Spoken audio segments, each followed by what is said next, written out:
Good afternoon, everyone, and welcome to another Big Data London webinar. Today we're looking at technology modernisation again, and we're looking specifically at Cloud ELT. So I'm Andy Steed, Content Director for Big Data London, and joining me today is Dave Lipowitz from Matillion. Hi, Dave. Hi, Andy.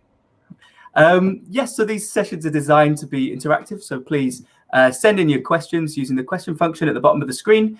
I'll ask as many as I possibly can at the time we've got allocated for questions after the presentation. Quick note on housekeeping: if you lose the stream at any point, you shouldn't, but if you do, just hit refresh in your browser and you'll jump straight back in. However, without further ado, I'd like to pass on to our featured presenter today. Over to you, Dave. Thank you very much, Andy. I'm just going to start sharing my screen here, and thank you all for joining me today. Welcome. As Andy said, my name is David Lipowitz, and today we're going to explore how ELT architecture can modernize your approach to data. Our argument here at Matillion is that ELT in the cloud is easier, faster, and more affordable than other architectures.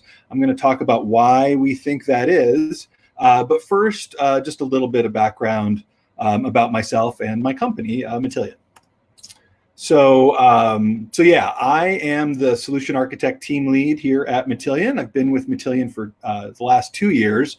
I'm very lucky because I get to see an incredible variety of technologies that our customers are working with.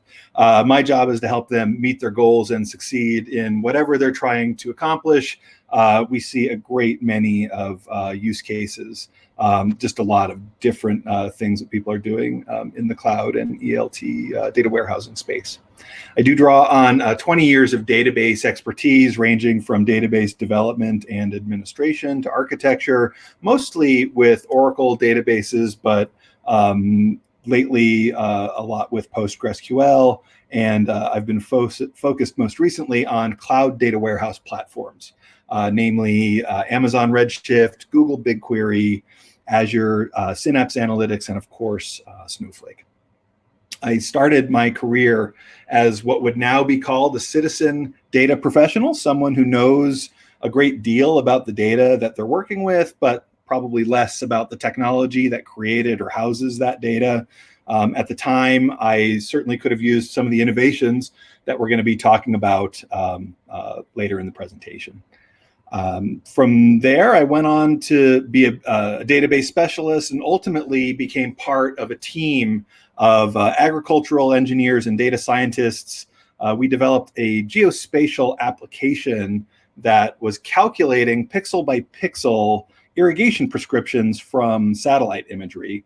So yes, we were literally telling farmers where and how much to water from space, and that was a pretty interesting project. Let's talk a little bit about Matillion. So some background about my company. Matillion is an international cloud software company, dual headquartered in Manchester, UK, as well as Denver, Colorado, which is where I'm speaking from. Our products are purpose-built for migrating data to and transforming data in the cloud. Matillion runs on a virtual machine hosted in your own virtual network in one of the 3 major cloud providers, namely Amazon Web Services, Azure, and Google Cloud Platform. Our load and transformation software targets the 4 major cloud data warehouses that I mentioned earlier: Google BigQuery, Amazon Redshift, Azure Synapse Analytics, and Snowflake. And the main benefits that Matillion offers are as follows. Simplicity, really. It is a simple drag and drop, point and click interface that's fast and easy to build workflows with. The interface is always dynamically validating your work and preventing mistakes, thus speeding up the development process. This allows you to preview data at every step in your workflow, so developers always understand the shape of the data while they're working with and how they've manipulated it. Of course, this leads to speed. And our simple and powerful interface allows developers to simply get a lot of work done. It speeds up the time to value, it speeds up the time to value that your organization gets out of their cloud data warehouse investment. That cloud data warehouse is what provides our scalability. The cloud data warehouse is our load and transformation engine.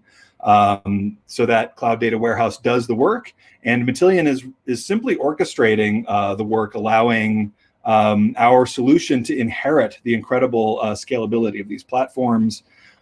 These benefits come directly from our ELT architecture, and more on that in a little bit. Of course, the last major benefit here is savings, where we provide a free trial. It's easy to spin up, and after that, it's an hourly pay-as-you-go service. So users only pay for what they're using without large upfront expenditures. In short, Matillion makes working with today's data landscape fast, easy, and affordable. So that's Matillion, and let's just turn our attention now to the topics that we're going to discuss today. This is our agenda, and what we're going to start talking about is the modern or the current data landscape and what the modern analytics ecosystem looks like today. We'll discuss what a modern data warehouse is and why they're so well suited to this environment. Then we'll make the case for why cloud-based ELT should be an integral part of this modernization effort, and we'll discuss a couple of use cases. Next, a quick demo of our solution, as well as some do's and don'ts to keep in mind during your modernization effort. I'll leave some time for Q&A at the end as well. So let's get into it. Today's data landscape, well, it's big. And I'll wager that you already knew that. But that really is the challenge for today's data professional. I'm sure everyone is familiar with the 3 V's, but to add a little color, here we have volume. Worldwide, there were 33 zettabytes of data in 2018. We're on pace now to hit 175 zettabytes by 2025. That's 175 trillion gigabytes. That's 22 trillion DVDs. Roughly half of that is in the public cloud. And enterprises are naturally key contributors with data sources, including APIs, social media, click streams, and the Internet of Things, among many, many other data sources. We surveyed 200 data-centric companies who reported average data growth of around 60% per month. So yeah, the volume is critical here, and we're dealing with more and more of it every day. Next, we have variety. I'm not going to dwell on this too long. I'm sure you're all familiar with the many different data sources that enterprises are extracting data from. But let's just suffice it to say that source systems store data and create artifacts in a very, very wide range of formats. It's a huge challenge, and that variety needs to be supported in the modern data warehousing solution that we implement. Those source systems are, of course, creating data faster than ever, hence velocity. It means that we need to acquire data more quickly, and the data needs to be conformed, that is to say, transformed into an analytics-ready state faster than ever. We want these processes to run at speed so they can run more often. All of this is in service of speeding up the insights to drive our businesses forward. So how do we handle these challenges? And our argument is that the modern cloud data warehouse is the best way forward. This is our representation, our vision of the modern data analytics ecosystem. On the left side, you can see things haven't really changed that much. There will continue to be a broad variety of constantly changing data sources that businesses will need to extract data from. On the right side, we have our ever more powerful BI and data analytics solutions. They are incredibly powerful, but they can't handle the 3 V's on their own. And that's why we argue that companies need to focus in the middle to meet these challenges, the cloud data warehouse environment. This area has become the key enabler for analytics. Yes, we need to move data from all the different sources on the left and into the cloud data warehouse, but it's not enough just to accumulate data inside of the cloud data warehouse. We have to transform it. We need to apply our business rules, add calculations, build aggregates, all before that data is valuable to a data-driven decision-making process. So getting this middle piece right is where businesses will gain advantages over others and handle today's data challenges. It's where we're going to begin to unlock the insights to give our business a competitive advantage. So what is the modern data warehouse and how can they help our cause? The modern data warehouse has those traditional aspects that are going to be familiar to data warehouse professionals. Data is organized in a tabular format. It's accessed through common and familiar SQL dialects.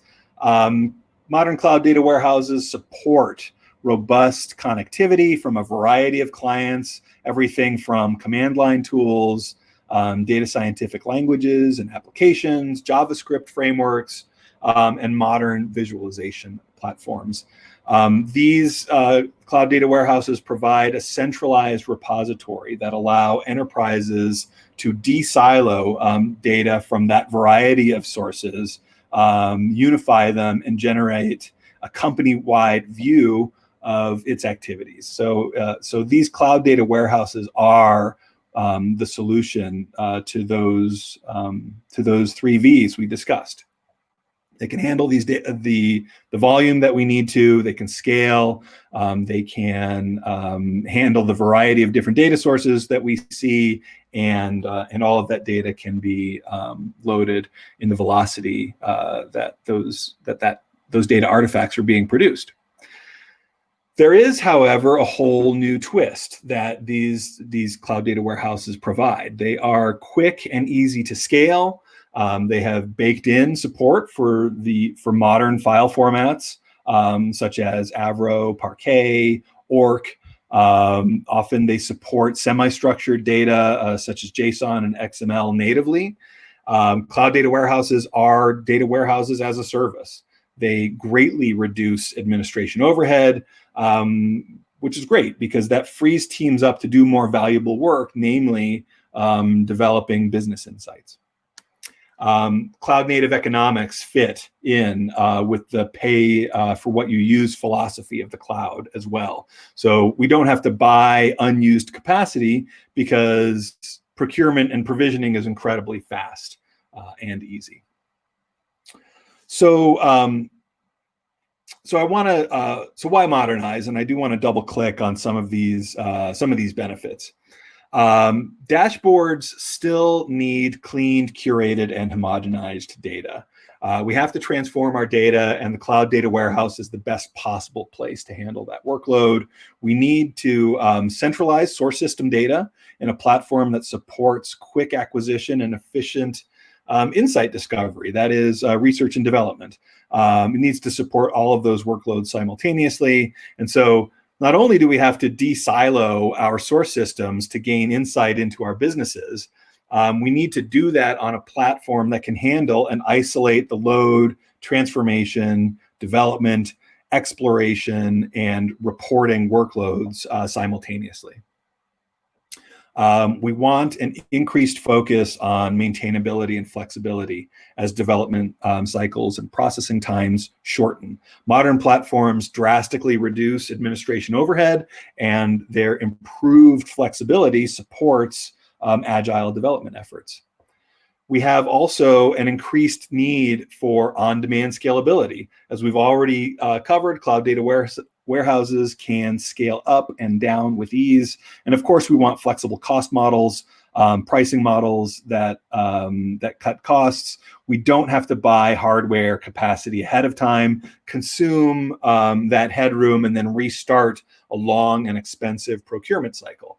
All of these are important reasons to modernize our data warehousing stacks. So if you're with me so far, let's look at how ELT fits into this picture. ELT is not new. It's been around for a while. And while it's always brought a number of benefits, those benefits are now especially amplified by cloud data warehouses. ETL versus ELT is not just a cheeky transposition of letters. It is an architectural choice that confers tremendous value. ETL, on the one hand, extracts data from source systems onto an intermediary ETL server, manipulates data there, and then loads that data into the target, namely the cloud data warehouse. ELT, on the other hand, loads source data as is into the cloud data warehouse and then transforms that data in place, capitalizing not just on the modern data warehouse's performance benefits, but also prevents us from touching the data twice, essentially extracting out of our source systems and then loading into the cloud data warehouse. It's left in place and manipulated in, as we said earlier, in the platform that's best suited to that workload. There's a few dimensions to compare these architectures on. First is complexity. ETL is more complex than ELT. It has more moving parts, it has more steps, and requires significant investment in compute, memory, and storage power outside of the cloud data warehouses. Our ETL servers are traditionally heavy iron. They have a lot of compute, memory, and storage resources. All of that is expensive. ELT, on the other hand, lets the cloud data warehouse do the heavy lifting. With Matillion, in particular, the virtual machine that it runs on serves up the graphical interface that we use to develop our workflows and then streams that data into cloud storage. The cloud data warehouse takes things from there and does the hard work of loading and transforming that data. We can also consider the modernity dimension. ETL is legacy architecture. The ETL server is doing the work. And this is, I call this legacy architecture because it's designed to conserve database resources. Because in the past, it was very difficult to add database resources. Those resources now can be isolated within the cloud data warehouse. So we're separating our workloads and easily expanded. The ELT model is next generation. It's easy to adjust the resources that we're using. We can scale up to meet our SLAs and scale down afterwards to conserve our warehouse spend. The last dimension I'll mention here, although there's others to consider, is performance. So in our opinion, ETL is inefficient. The most expensive operations that ETL has to do are happening on a row-by-row basis, which means that we're paying an I/O penalty for reading fields that go unused in those operations. Ironically, with the cloud, the ETL server is often the bottleneck because it was designed to alleviate bottlenecks from a different era, namely, the old bottlenecks created by having limited database resources. That's no longer the case with cloud data warehouses, and that's why ELT is optimal for that technology. We can, of course, scale the resources that we're using, but those cloud data warehouses have other optimizations in place as well. Using the cloud data warehouse's I/O layer, which is specially designed for massively parallel processing. The cloud data warehouses offer columnar orientation. So that limits our reads to the columns of interest. We're no longer paying that I/O penalty for row-by-row operations. Many other features as well that are available in these modern cloud data warehouse platforms. So that's just a few reasons why ELT is so naturally suited to cloud data warehouse architecture. I want to shift gears here and talk about a couple of use cases. I won't read these slides to you, but just wanted to go over some of the ways that our customers have benefited from this cloud ELT approach. The first customer I want to mention is Siemens, their power and gas division. What they were looking for was a scalable architecture to handle the vast amounts of data coming in from the energy sources that they manage, which include not only oil and gas, but also wind and solar power. These data sources are constantly fluctuating and providing new data, which Siemens uses to analyze to make operations and energy sources more efficient.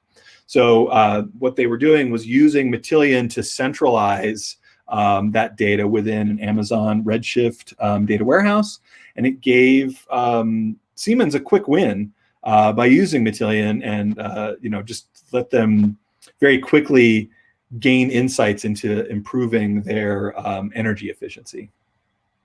I also want to mention DocuSign.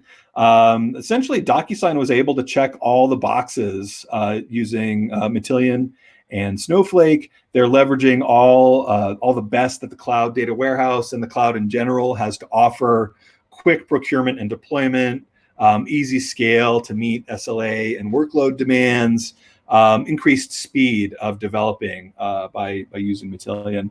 And what this did was free up their data team to focus on the really important work: increased production of consumables, consumable data for analytics, as well as unlocking critical business insights faster and more of those insights as well. All of this led to large improvements in support of their data-hungry customers and made them more capable of fulfilling their requests faster and with more agility. I would urge you to go out to our website and look for other case studies here. There's some interesting descriptions of how our customers are using Matillion with their cloud data warehouses. So what I'd like to do now is sort of show you Matillion's vision of how to tie together these technologies and the modernized data warehouse stack. So let me switch over to our application. This is Matillion, and so a couple of things to point out here. I've simply pointed my browser at the DNS name for the virtual machine that is running Matillion. There's a Tomcat application server on that virtual machine, and it is serving up this application. So truly cloud native. It is running in the cloud within our VPC, so very secure, and it's serving up this application. Just to give you some orientation as to what you're seeing on your screen here, we call this section the canvas. It's where we're doing our development. We are dragging and dropping components out of this palette into the canvas and hooking them up to build out our workflows. What you see here is a virtual project browser. It lets us create directories and organize the jobs that we develop. You can see here Matillion supports two types of jobs. We call them orchestrations and transformations.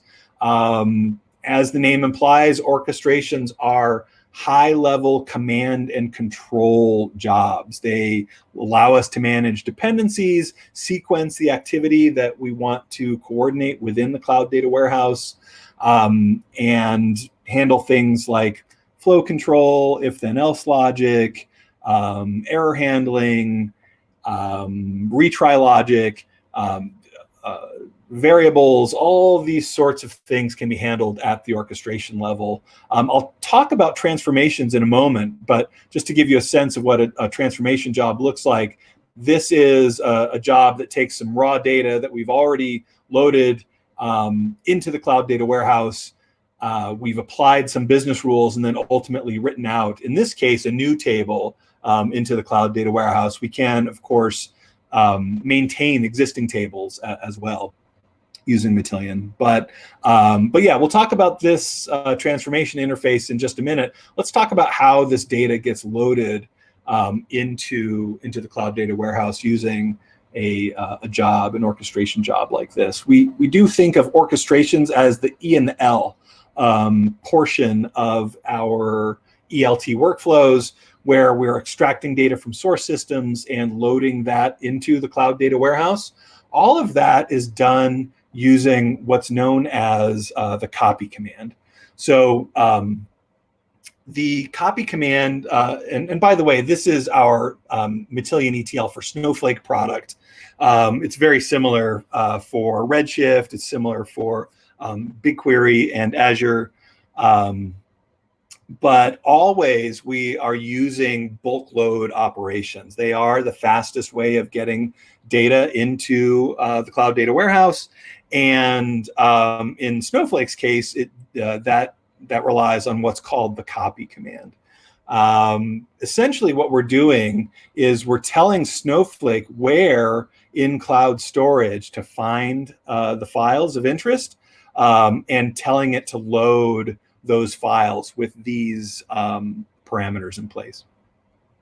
So if we think about it, what Matillion is really doing is it's getting these files into cloud storage and then offloading the work-intensive labor of loading that data to the Cloud Data Warehouse. It's not Matillion that's reading these files and inserting the records into the Cloud Data Warehouse. It's Matillion telling Snowflake, in this case, where to find that file and to go load it according to these specifications.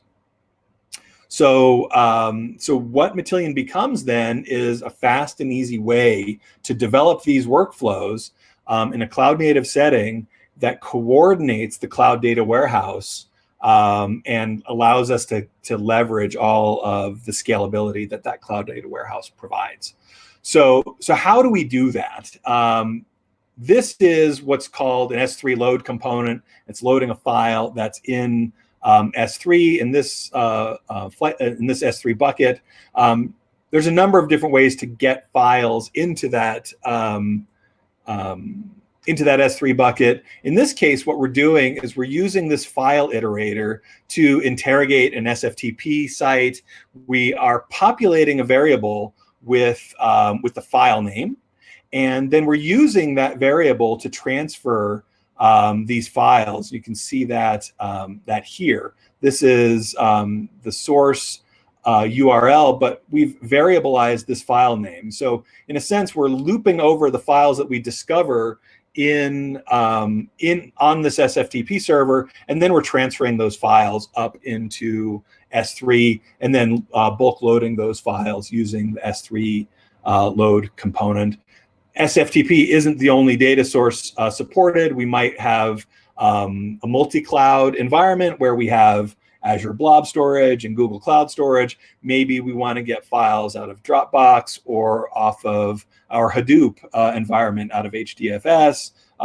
Maybe we have a Windows file share that we want to retrieve files from. So Matillion can very quickly and easily retrieve files from those locations, get them into the cloud, and tell the Cloud Data Warehouse to load those files.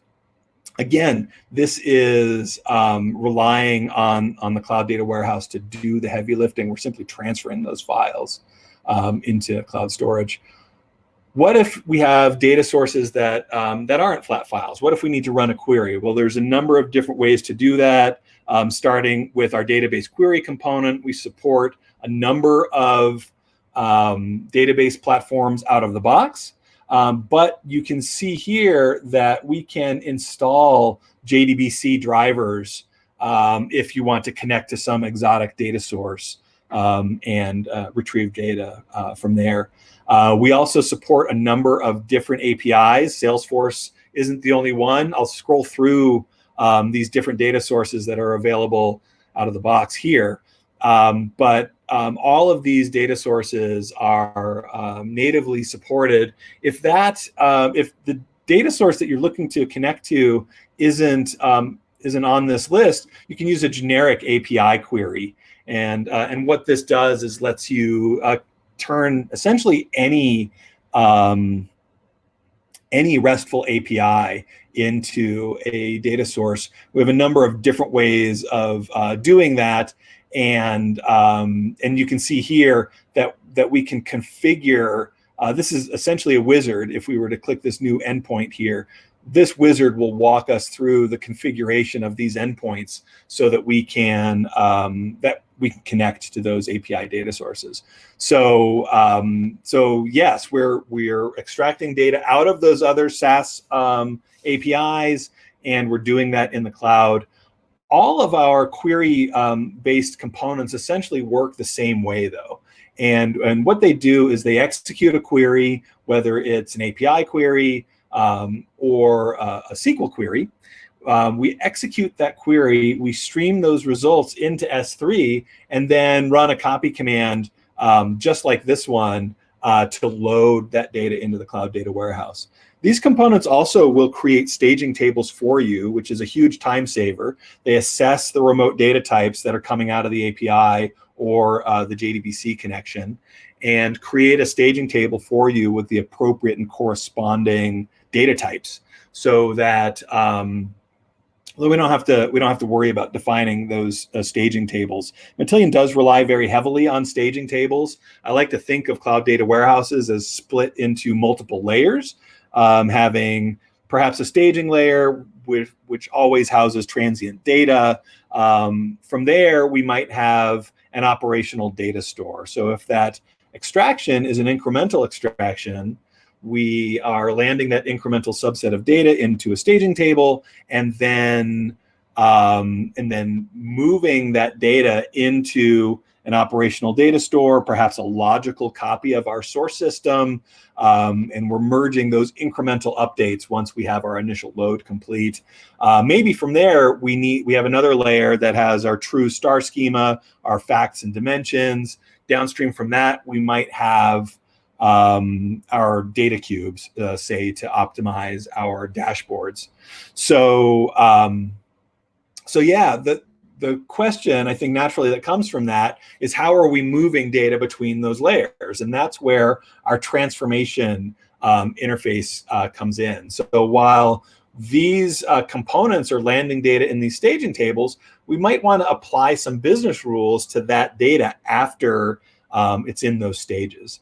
And so what I'd like to do now is sort of shift gears and talk about the how transformations apply inside of the Cloud Data Warehouse. The transformations are really what's moving the data between those layers that I mentioned. So if we have some raw data in here that we've landed in our Cloud Data Warehouse, we might want to apply some business rules and ultimately create new data sets inside of the Cloud Data Warehouse.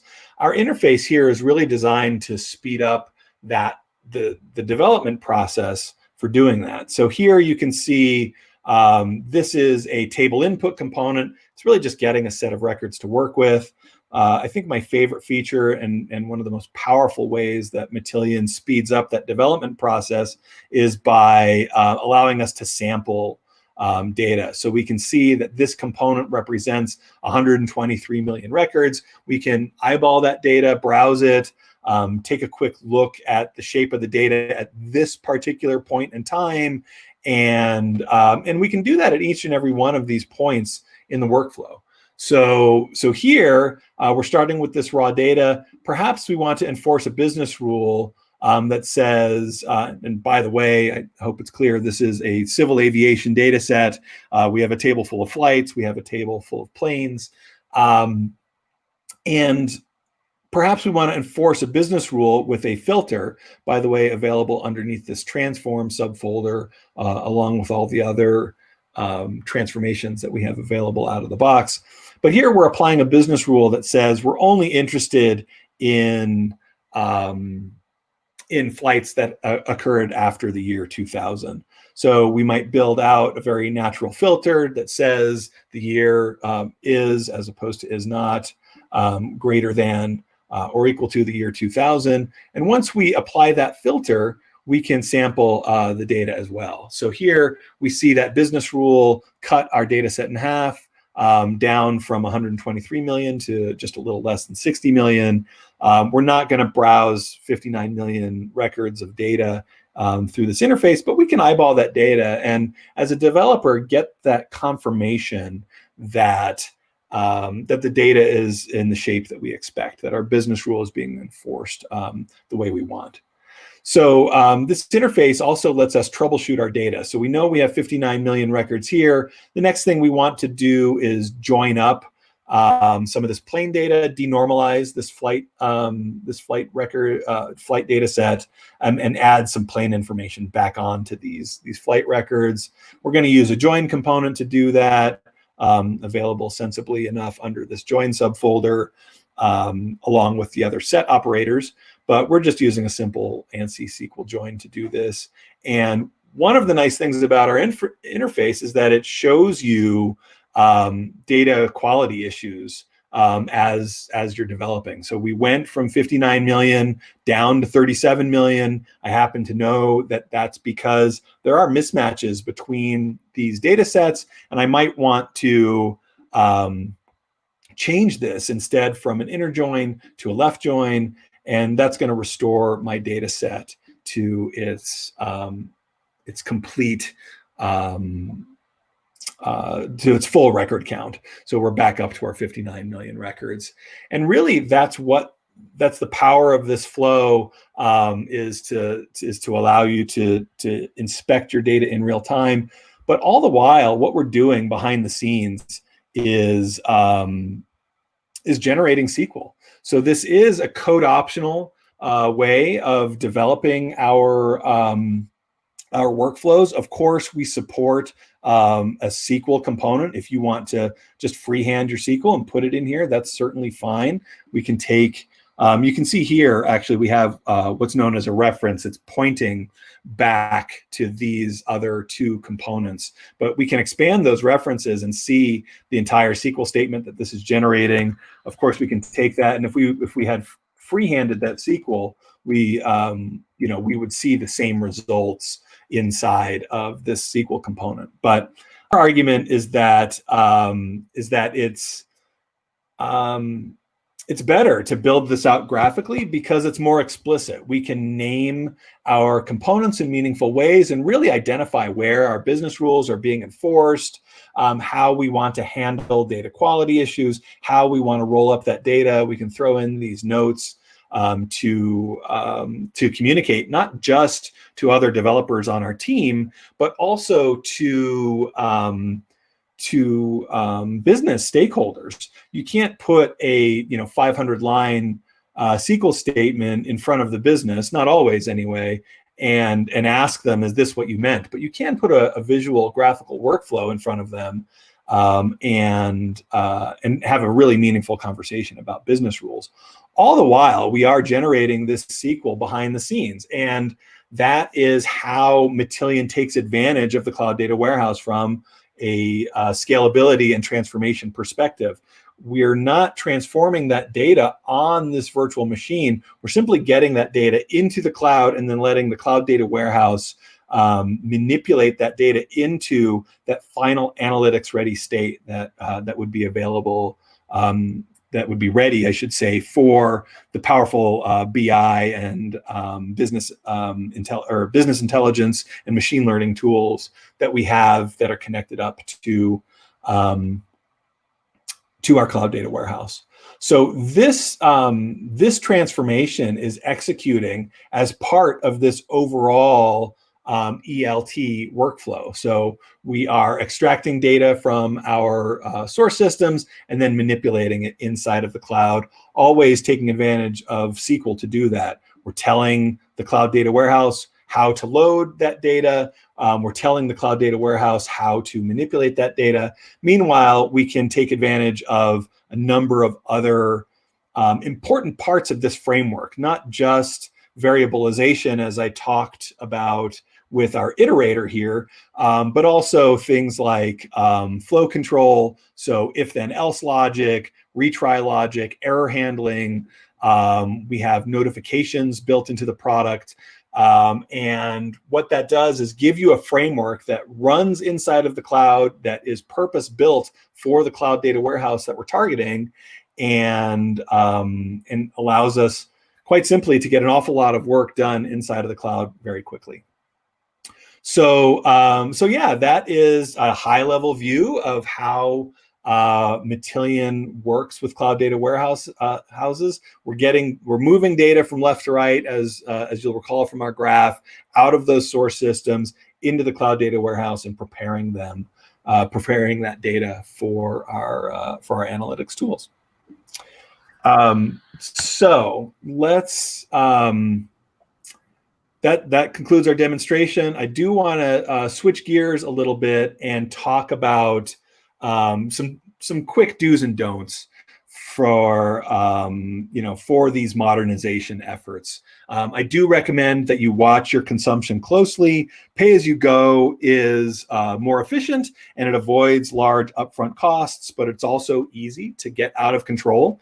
So you need to devise a strategy to monitor and manage those costs. Most of our, in fact, all of these cloud platforms, AWS, Azure, and GCP, they all have tools to help you monitor those costs. I strongly recommend using them so that you don't get any surprises from a billing perspective.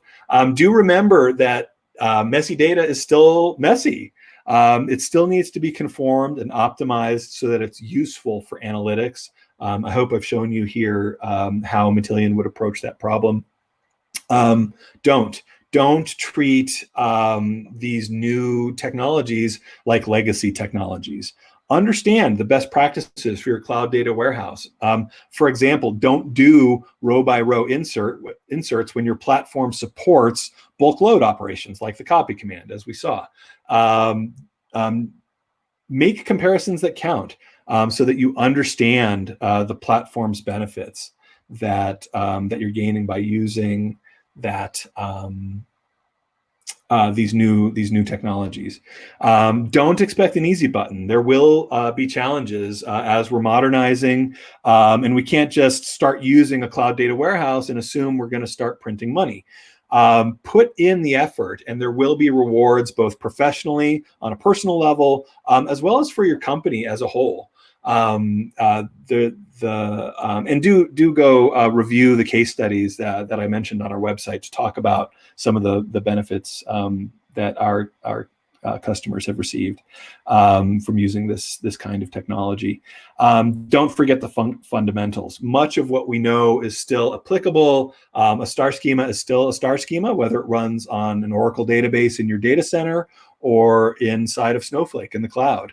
And so we still know how to do data warehousing well. And so don't forget those fundamentals.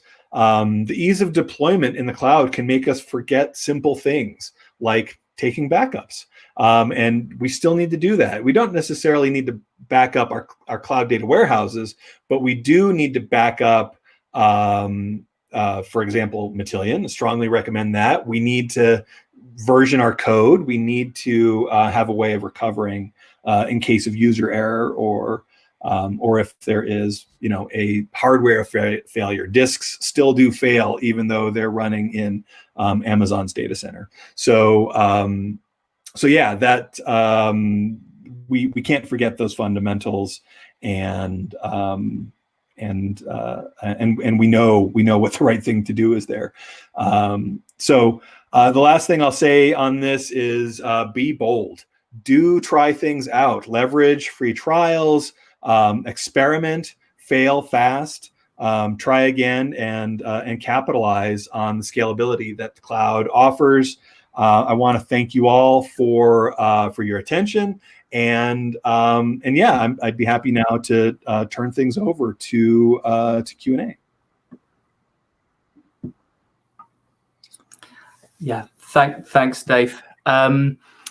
If you'd just like to stop sharing your screen so that everyone can see us for a moment. But while we're doing that, I will I'll let everybody know that this session's available on demand almost instantly, actually. Once we're finished, it comes back on the Bright Talk channel. So if there's anything that Dave explained in the presentation or parts of the demo that you'd like to go through again, it's available on demand, and you can stop and rewind and forward as to your heart's content. We've got some attachments to this webinar. We've got some Matillion presentations from our Big Data London virtual event, which you might like to check out. And we've also got the rest of our webinars that are coming up in the next couple of weeks, so do join us at those. Thank you for the questions. I can see a few streaming through now. I would start with one from me, just so that we'll give you a little bit more time, but I can see that we've got a few to get through, and yeah, we've got a bit of time, so we should be able to get through them. My first one is really about the sort of technology modernization angle for this. You mentioned in your presentation that ETL is now really becoming out of date. What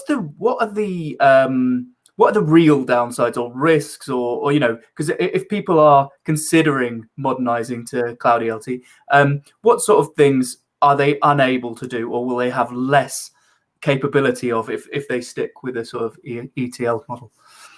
That's a really good question. Thank you for that. So the risk, in my opinion, of sticking with the ETL model is the scalability issue. The ETL server itself is generally fixed, right? And so as our businesses are growing, they're going to consume the capabilities on that ETL server, and then we need to get a bigger ETL server, and we need to move over to that ETL server, and then we will run out of capacity again as our data volumes continue to grow and grow. The Cloud Data Warehouse really just takes that risk away because it can essentially expand infinitely. So once you're on that platform, you can stay there, and you mitigate that risk of running out of processing capabilities. Perfect. And sort of sticking with that, this is a attendee question. The sort of performance improvements that people see, and I mean, you don't have to mention a client name, but maybe an industry or something of an example of someone who's Sure. seen a big improvement in performance. Yeah, it's a really important topic, and we have seen it. Of course, so I want to qualify this answer before I give it, which is to say that your mileage may vary. It really depends on so many different variables. The width of your records, the volume of data that you're processing, but it's not unusual for our customers to see 10x improvements and beyond, because the Cloud Data Warehouse itself is just so incredibly powerful and capable of loading data very, very quickly. So we had a customer using legacy ETL processes and legacy database targets, and that approach was doing this record by record insertion compared to streaming those results into cloud storage and bulk loading them. We've seen 10x improvements and beyond. Perfect. So that should be reassuring for the person who asked that. Then a similar question here. I think it's just to clarify, because you couldn't do the demo on all 4 platforms. It's a similar experience on the four cloud data warehouses. Yeah, absolutely. I mean, I would say they're 95% the same. They're different around the edges because Snowflake is different from BigQuery, which is different from Redshift, and so we do capitalize on the particular features of those platforms. And so, for example, Snowflake has this design where they have separated compute from storage. The data lives in the database, but the compute power that processes that data is in a warehouse. The virtual warehouse is the compute resources for Snowflake. With Matillion, and I probably should have called this out in my demo, but there's a component that is designed to change, to alter that warehouse. You can increase it, you can decrease it, the amount of computing resources, perhaps to meet your SLAs, and so that component doesn't exist on other platforms because our Snowflake product is purpose-built to take advantage of that particular feature in Snowflake, and the same applies to those other platforms. So I would say they're largely the same, and where they're different, it's because of a difference in the platform that we're targeting. Yeah. Okay. Yeah. That makes it clear. So I hope that I hope that person is happy with that. There's a question here, and I don't often ask these questions, and I won't mention the vendor that they've mentioned specifically, but I think it gives you an opportunity to highlight how Matillion is can offer more value and is different to other things. They've asked, what's the unique kind of selling point. Obviously, there are different ELT vendors in the market. What makes Matillion special, or what should people be considering if they're considering working with you guys, I guess? Yeah, it's a great question, and the where we think of ourselves as being different is really just in the ease of use. Some of these some legacy ETL tools really haven't been updated in decades. And so our interface is designed to just make it very fast and easy to get work done. You don't have to map hundreds and hundreds of columns from source to target in Matillion. We do away with that because that's tedious and unnecessary. And so it really is a modern interface. So that's one important differentiator. And then, so just the ease of use, the simplicity and speed of development. And then I'll say too, just our ELT architecture is very different from our competitors, where we deliberately leverage the cloud data warehouse to do the bulk of our work. And that confers just enormous scalability benefits. Perfect. I'm going to ask a question about sort of team structure, sort of manpower within your kind of organization, but what you would call an end user organization, what attendees would call themselves, I suppose. There's someone's asked a question about DevOps or data ops, or however we refer to it. How are teams that use Matillion well structured? I mean, does this who's using it? If I'm a head of data or someone heading that function, which team do I give this tool to, and who's getting the most value out of it? Great question. Yeah. So the nice thing about our interface is that it is code optional, and so we do have on one end of the spectrum business analysts who are often very close to the data. They understand the data, they understand the business, but they might not have advanced technical skills. And so that's the beauty of the point, click, drag, drop approach, is that it allows users to build out workflows even if they don't have coding knowledge. On the other hand, we have features in there that will support not just ETL developers, but also data warehouse architects, enterprise architects. So from a perspective of like versioning our code, we have a Git feature that's built into the product that allows you to version your jobs. It allows you to promote your jobs in a controlled way. And then there is support for code if you want to use it. So as I showed you, you can freehand SQL if that's your preference. You can also execute Python or Bash as part of your workflows. So if you are at that developer architect end of the spectrum, there's a lot of features built into the product to support you as well. Perfect. So I suppose just to wrap it up, I thought we'd just ask a quick question about kind of first steps practical advice. So a lot of people come to these webinars, especially the modernization ones, because they're at the start of a journey really, and they're making choices that important choices about architecture and things like that. For anyone who's getting, going to be going into a sort of data transformation, particularly with this kind of technology, what bits of advice can you give them? What should they be looking for? What pitfalls?